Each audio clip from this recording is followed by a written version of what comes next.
नमस्कार, जयच्या मिनी ब्लॉगमध्ये आपलं सर्वांचं स्वागत आहे. गावी अभ्यास करत आहे. चला नवीन सुरुवात आजपासून करत आहे. 1 हप्ता झाला काम वगैरे काही केलेलं नाही आणि ज्यूस प्यायला घेतलेला आहे पाण्यात. हां बघा गाईचा अभ्यास. हां हां व्हेरी गुड. बघितलं का, तर त्याचा अभ्यास चालू आहे. मी घेतलेला आहे. आता कामं झालेत आणि घरातली कामं 8 दिवसानंतर पहिल्यांदा चालू करणार आहे आणि म्हणून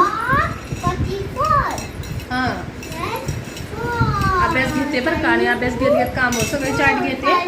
सगळे चार्ट घरातले यायला लागलेत. तर 1 to 100 चल. हां हां हां 45. हां तर चला काम. अच्छा, आता गाईचा अभ्यास घेणं खूप गरजेचं आहे. मला अभ्यास घेत आहे मी